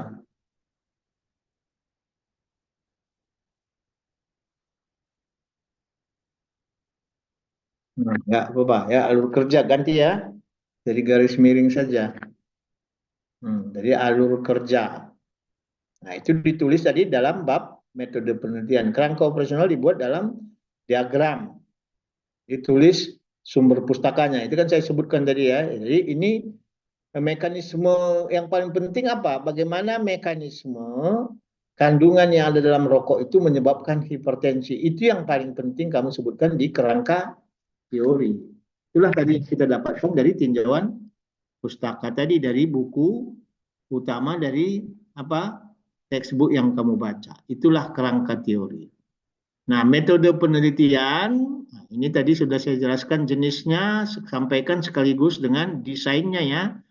Nah, waktu dan tempat penelitian, sebutkan waktunya kapan dan di mana kamu lakukan penelitian. Populasi dan subjek, perhitungan besar sampel harus, kalau apalagi kalau dia survei ya, atau kamu rekam medik, harus. Cara pengambilan sampelnya bagaimana? Nah, biasakan nanti kamu belajar lagi nanti di teori-teori selanjutnya, ada kuliah-kuliah lagi tentang sampel ya. Bagaimana cara mengambilnya nanti kamu amati lagi kuliah. Kriteria inklusi dan eksklusi tolong benar-benar diperhatikan. Inklus dan eksklus, bukan bolak-balik. Ingat itu, bukan bolak. Jadi nanti misalnya kriteria inklusinya penderita diabetes, nanti kriteria eksklusinya bukan penderita, itu bukan penderita diabetes, itu bukan bolak-balik seperti itu. Jadi kriteria inklusi itu adalah syarat-syarat untuk bisa dijadikan sampel. Kalau dia melanggar syarat, baru dia dieksklus, dikeluarkan karena tidak memenuhi syarat jadi sampel. Nah, itu saja kata kuncinya. Mengerti dulu kata kuncinya. Syarat-syarat dia menjadi sampel. Nah, nanti ada kuliahnya lagi kamu khusus, bukan saya ya. Itu saya juga udah habisin. Nah, nanti dibikin. Nah, definisi operasional, apa yang didefinisikan? Variabel. Jadi semua variabel kamu definisikan. Jadi tidak kalau bukan variabel nggak usah didefinisikan.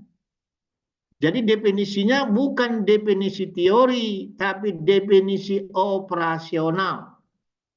Ingat ya, definisi operasional. Jadi definisi operasional, namanya juga definisi operasional. Jadi apa yang kamu kerjakan, definisikan apa yang dikerjakan. Apa yang dikerjakan, itu yang kamu definisikan. Kemudian alat ukur apa yang kamu gunakan untuk mengatakan hipertensi atau tidak hipertensi. Kemudian cara ukurnya, alat ukurnya misalnya tadi kamu katakan apa? Yang digital atau yang eh, digital atau kamu manual misalnya, eh, pakai air raksa misalnya, silakan sebutkan cara ukurnya bagaimana. Kemudian hasil ukurnya sebutkan nanti kalau perlu, ini kalau perlu sebutkan apa levelnya ya, bisa level dan pustakanya sebutkan. Pustakanya apa? Pustaka yang diacu, pustaka. Sebutkan dan pustakanya. Jadi nggak boleh kamu katakan nanti hipertensi tidak hipertensi, tapi berdasarkan apa kamu katakan nanti 130/90 hipertensi? Atau nanti menurut Perkeni dia 150 140/90 baru dikatakan hipertensi. Nah, itu harus sebutkan pustakanya. Ya, kalau kita bicara hipertensi tidak hipertensi tadi. Itu. Kemudian nah, cara kerja, cara pengumpulan data, ini tadi prosedur kerja ya. Uraikan secara lengkap, detail. Nah, metode digunakan untuk pengumpulan data, misalnya metode wawancara dilengkapi dengan ini kalau survei ya, atau metode angket dilengkapi dengan wawancara, atau nanti penelitian laboratorium. Silakan disebutkan metodenya dengan lengkap. Nah, kemudian jelaskan kalau eksperimen tadi, jelaskan prosedur kerjanya dengan detail. Nah, cara pengolahan dan analisis. Jadi, cara pengolahan dan analisis ini, data yang kamu peroleh itu diapain? Dianalisis. Jadi bagaimana cara kamu mengolah dan jadi jangan nanti cuman begini ya, data di coding, di editing. Nah, bukan, itu teori. Tapi apa yang kamu kerjakan, bagaimana cara kamu mengedit, bagaimana cara kamu mengcoding, bagaimana kamu cara menginterpretasi, ya jelaskan. Jangan nanti editing, coding, bukan itu teori. Jadi jelaskan bagaimana cara mengolah dan menganalisis data penelitian, sebutkan bagaimana data yang terkumpul akan diolah, dianalisis, dan disajikan. Sebutkan juga jenis analisis. Kalau kamu gunakan analisa statistik, sebutkan analisa statistik. Nah, nanti mungkin kuliahnya juga cara pengolahan ini nanti ada kuliah selanjutnya ya. Nah, baru rencana jadwal sebutkan dalam bentuk tabel ya, dibikin nanti ini. Rencana jadwal kamu. Jadi kapan kamu mengambil judul, kapan kamu bikin proposal, kapan kamu sidang proposal, kapan kamu mengambil data, kapan kamu mengolah data, kapan kamu menyusun skripsinya. Nah, itu dibuat dalam bentuk data dan bulan-bulannya ya, kamu perkirakan benar. Nah, kemudian anggaran, baik itu digunakan perlu anggaran atau tidak, hibah atau bukan, kamu pokoknya sebutkan saja anggaran berapa yang digunakan dalam penelitian ini. Nanti salah satu dasarnya ini kamu belajar buat anggaran supaya layak tidak penelitian dilakukan dengan biaya yang sedikit atau biaya yang banyak. Kemudian pembuatan rujukannya kita menggunakan daftar pustaka, kita gunakan Mendeley dan dimodifikasi. Metode perujukan yang digunakan adalah sistem perujukan Vancouver superscript. Jadi kita tidak pakai Harvard ya, pakai Vancouver superscript. Catatan nomor 1, nomor 2 begitu. Perlu diperhatikan konsistensi penggunaan sistem perujukan. Tidak boleh kombinasi. Tidak boleh ada Harvard, ada Vancouver. Nggak boleh. Semua citasi yang dirujuk dalam batang tubuh tulisan mesti dicantumkan dalam daftar pustaka supaya tidak kamu dianggap plagiat. Penulisan jurnal atau karya tulis lain di luar tugas akhir mesti mengacu kepada format yang ditentukan oleh editor. Nah, ini nanti kalau jurnal kamu mau publikasi itu harus disesuaikan. Kalau dia minta, kalau jurnalnya minta Vancouver. Kalau jurnalnya minta Harvard, ya ikuti Harvard. Jadi sesuaikan dengan permintaannya. Nah, jadi ingat ya, pembuatan rujukannya Vancouver. Jadi aplikasi di daftar pustaka nanti kamu Gunakan aplikasi Mendeley yang dimodifikasi. Jadi maksudnya begitu kamu tulis nanti nomor 1, nomor 2, nomor 3 pustakanya, kemudian gunakan aplikasi Mendeley, kemudian dilihat lagi. Jangan nanti langsung begitu hasil Mendeley itu langsung kamu cantumkan. Jadi kamu lihat lagi itu maksudnya dimodifikasi. Ya. Nah, laporan akhir skripsi, abstrak, oke, nanti kamu bikin tidak lebih dari 250 kata, itu ada introduction, method, result, and discussion. Nah, kita menganut satu spasi. Jadi tidak ada latar belakang titik dua, metode titik dua, result titik dua, kesimpulan titik dua, tidak. Kita satu spasi. Menganutnya satu spasi, satu halaman, kata kunci 3 sampai 5 kata. Jadi satu paragraf dia. Di dalam satu paragraf itulah ada pendahuluan, latar belakang, ada metode, ada hasil, dan diskusi. Nanti cara buatnya satu spasi, kamu langsung saja nanti bikin, kira-kira nanti kamu ringkas, dari introduction itu kamu ringkas. Apa yang paling penting di situ kamu? Apa tadi? Tujuan penelitian kamu yang paling penting kamu masukkan di sini. Kemudian metode apa yang kamu kerjakan untuk mendapatkan hasil. Nah, kemudian hasil penelitiannya apa dan kesimpulan utamanya apa. Itulah isi dari abstrak. Satu spasi, satu halaman, nggak boleh lebih. Kata kunci 3 sampai 5. Ada hanya 250 kata ya, tidak boleh. Bahasa Indonesia dan bahasa Inggris. Oke. Kata pengantar ikuti, tidak boleh lebih dari satu halaman ya. Pidato singkat berisi ucapan terima kasih. Sama siapa kamu ucapkan terima kasih? Bukan, ya pada Tuhan ya penting, pada Allah iya pasti, pada rektor iya, pada siapa lagi? Pada orang tua iya pasti, pada pacar kamu iya. Tetapi yang ini kita bicara ilmiah. Jadi kalau kita bicara ilmiah, siapa yang paling banyak membantu kamu dalam membuat skripsi ini? Pembimbing, maka pembimbinglah nomor satu. Kamu ucapkan terima kasih. Baru kalau kamu mau kepada dekan, silakan sesudah itu. Baru kepada orang tua, silakan. Tapi tetap dijaga ya, ini masih ilmiah. Jangan nanti kepada pacarku yang tercinta, nggak ada itu. Itu nggak perlu di situ. Itu nanti ucapan persembahan silakan. Tapi di kata pengantar tetap ini adalah ilmiah. Jadi jarak satu spasi, kapital judul kapital 14. Nah, apa bedanya tadi proposal dan hasil? Waktu saya sudah mau habis ini. Ya, ya, apa bedanya hasil proposal dan hasil? Nah, jadi di skripsi ya, skripsi ada hasil dan pembahasan. Tolong perhatikan benang merahnya. Hasil menjawab tujuan. Kalau perlu, hasil ini selalu dibikin dalam satu tabel, dua tabel. Sebelum kamu mencantumkan hasil, uraikan dulu deskripsi sampel, baru tabel. Ya, kamu catat ini apa yang saya sebut ini ya. Jadi tabel itu sebelum kamu tuliskan tabel, deskripsi sampel sampaikan dulu bagaimana cara mengerjakan sampel itu sehingga dapat hasil, baru kamu tabel.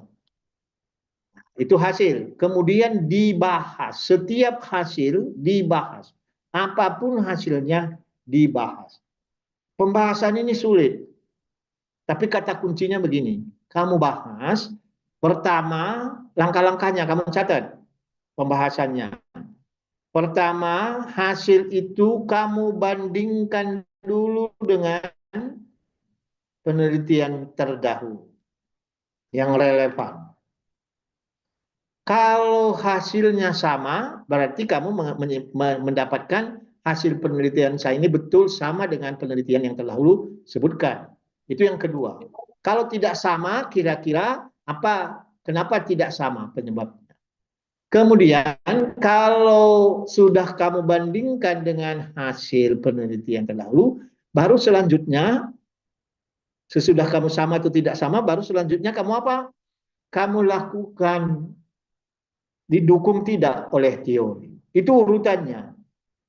Teori mendukung tidak? Oh, memang betul secara teori juga di rokok itu ada nikotin, di mana nikotin itu bisa menyebabkan hipertensi dengan mekanisme kerja sebagai berikut. Didukung. oleh teori. Kalau sudah hasil kamu bandingkan dengan penelitian terdahulu sama, kemudian hasil penelitian kamu ini sama juga dengan teori, didukung juga oleh teori, baru betul hasil penelitian ini betul bahwa betul memang merokok dapat menyebabkan hipertensi pada buruh bangunan. Ditegaskan begitu. Kemudian baru kalau sudah kamu dapatkan, belum kalimat kesimpulan di situ, tapi kamu sudah dapatkan.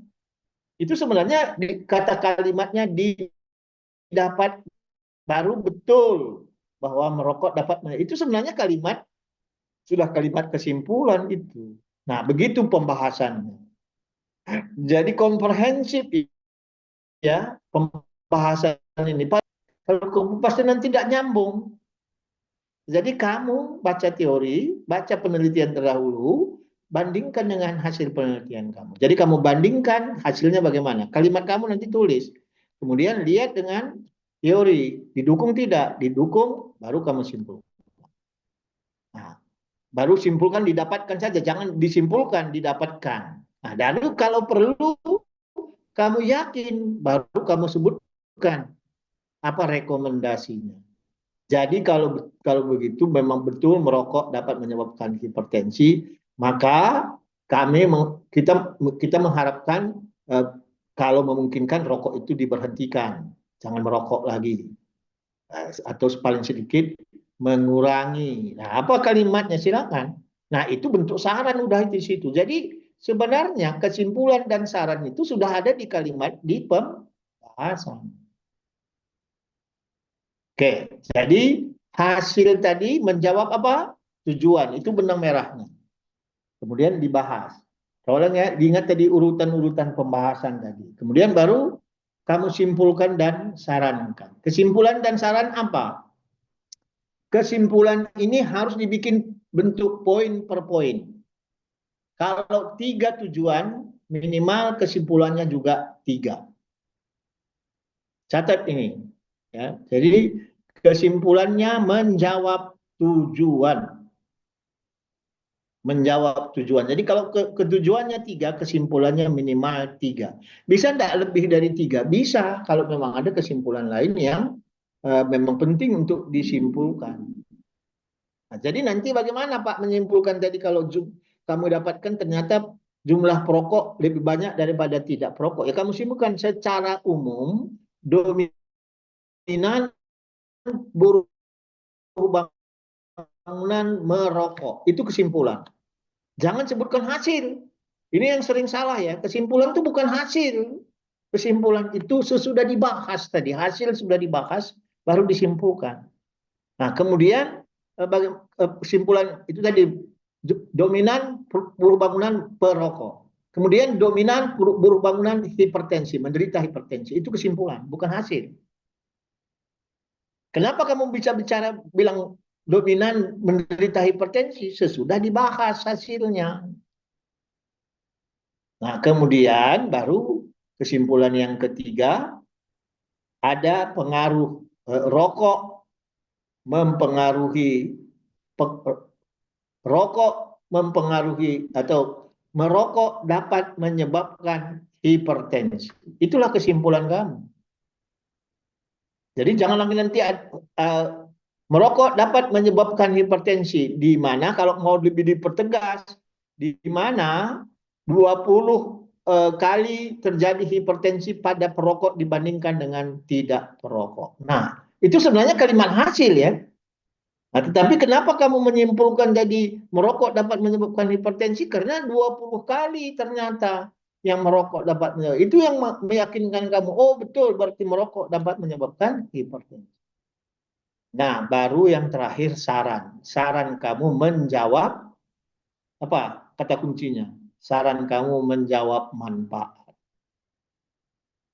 Kalau ternyata tidak terjawab hasilnya, di hasil tidak sesuai dengan rumusan masalah didapatkan jadi melenceng, dia ada keterbatasan penelitian nanti di pembahasan, sebutkan keterbatasannya di pembahasan, kemudian sarankan supaya keterbatasan itu bisa ditanggulangi, apa saran kamu?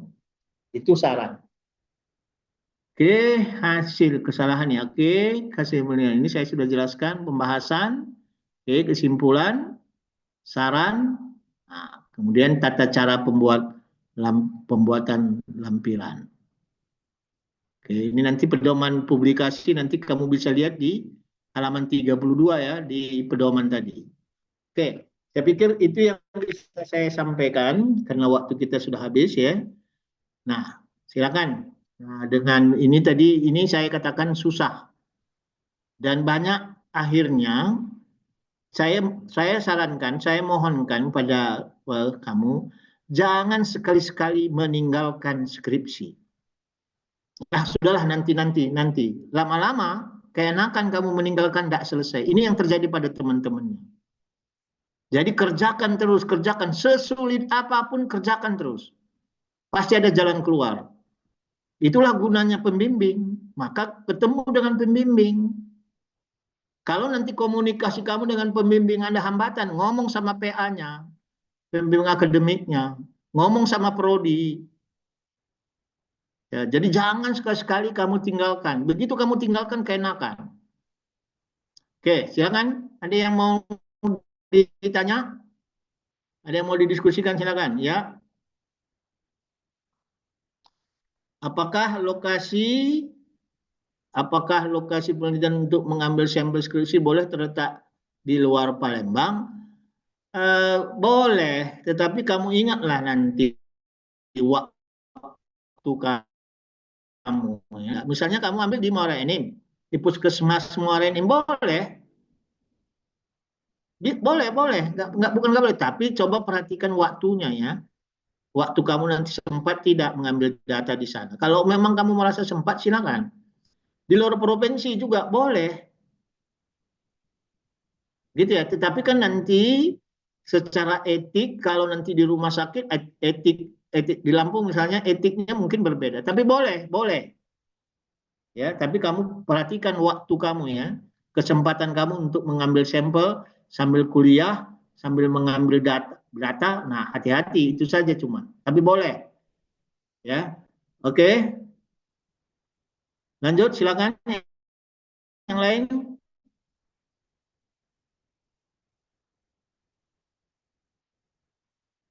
Masih ada? Ya. Ya, jadi ini pertanyaan bagaimana batasan penulisan latar belakang agar tidak berlebihan minimal adanya tinjauan pustaka ya. Jadi begini, eh, ya, jadi misalnya contoh tadi membahas epidemiologi apa bedanya bahasan di latar belakang dan di tinjauan pustaka. Jadi di latar belakang itu memang singkatan saja. Epidemiologi itu nanti singkat saja, sedikit saja, intisarinya saja yang disampaikan di latar belakang. Secara epidemiologi berapa banyak prevalensi cukup sedikit saja. Jadi baru nanti di tinjauan pustaka detail. Nah, jadi itu batasannya. Jadi bagaimana batasannya tadi? Sedikit saja ya, poinnya, poin ringkas, intisarinya saja atau yang utamanya saja. Jadi misalnya epidemiologi cukup yang angkanya saja yang disebutkan, tapi bagaimana cara didapatkan secara epidemiologi dan sebagainya itu di tinjauan pustaka. Gitu. Nah, jadi supaya tidak berlebihan tadi, makanya kita bikin yang kata kunci saja sebenarnya di latar belakang itu. Karena epidemiologi kita masukkan di situ kan mengapa penting dilakukan penelitian. Secara epidemiologi memang banyak penderitanya. Secara epidemiologi, nah begitu saja, ringkasan saja. Ya, oke, Putri, ya.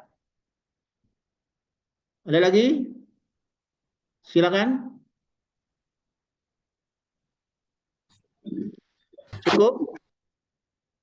Kalau ada yang mau ngomong silakan, tidak apa-apa, nggak usah di chat juga bisa. Jadi saya tadi katakan sulit ya, sulit. Jadi jangan sekali-sekali meninggalkan. Begitu kamu sudah kerja, teruskan. Nah, jadi saya ingatkan, buat skripsi ini uji mental, uji emosi, uji waktu. Kamu rugi waktu, rugi uang, materi ya, rugi emosional. Kalau kamu tinggalkan tambah rugi terus kita. Jadi ikut terus, pasti ada jalan keluar. Maka komunikasi dengan pembimbing terus.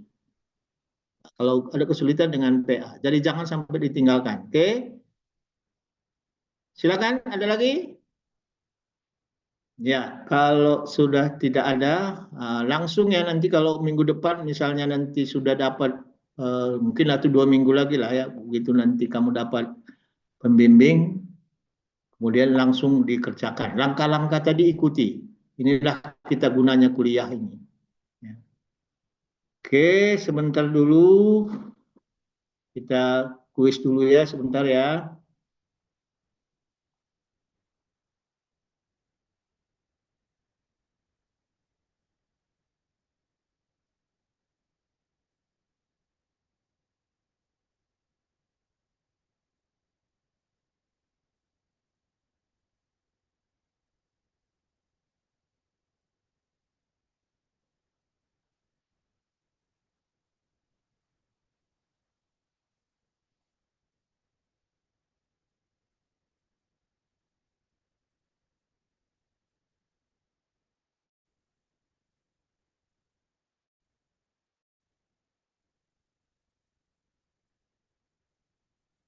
Ya, silakan di chat. Saya sudah kirim link Google Form-nya. Coba kamu prepare di chat.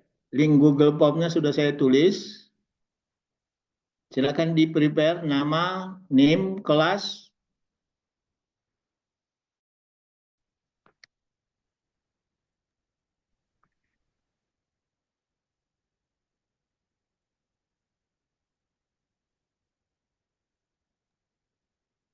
Izin dokter, belum dikirim dok. Kenapa? Baik dok, sudah dok. Apa? Udah belum? Sudah dokter, sudah. Oh, udah ya. Oke, oke.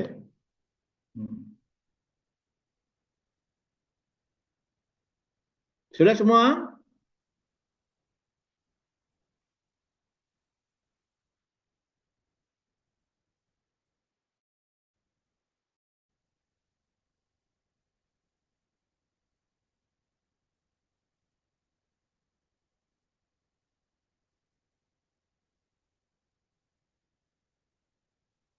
Ya, coba kamu dengarkan ya. Jadi kamu tulis benar salah saja. Ya. Ya, nomor 1, judul penelitian mengandung 2 atau lebih variabel penelitian. Nomor 2, di dalam latar belakang harus ada keyakinan peneliti masalah ketepatan waktu penelitian dilakukan. Nomor 3, rumusan masalah merupakan pertanyaan kritis yang diambil dari uraian masalah penelitian. Nomor 4, tujuan khusus berisi jawaban langsung dari rumusan masalah. Nomor 5, manfaat penelitian harus konsisten dengan rumusan masalah dan tujuan penelitian. Nomor 6, pada penelitian analitik tidak diperlukan hipotesis. Nomor 7, dalam tinjauan pustaka diuraikan berbagai teori yang melandasi atau menjadi argumen penelitian. Nomor 8, kerangka operasional atau alur kerja dibuat berupa diagram yang menunjukkan pola pikir dari masalah yang diteliti. Nomor 9, hasil penelitian merupakan jawaban dari tujuan penelitian. Nomor 10, terakhir, kesimpulan harus menjawab manfaat penelitian dan dibuat dalam bentuk poin per poin.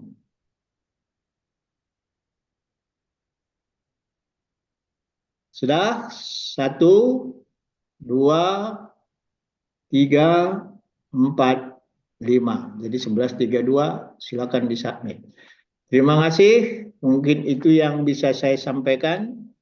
Mudah-mudahan bermanfaat dan bisa jadi bekal kamu untuk menuliskan proposal dan hasil penelitian. Yang paling penting tadi, gunakan jadi pedoman itu benar-benar jadi pedoman. Nah, jadi pada waktu kamu mengetik dan sebagainya,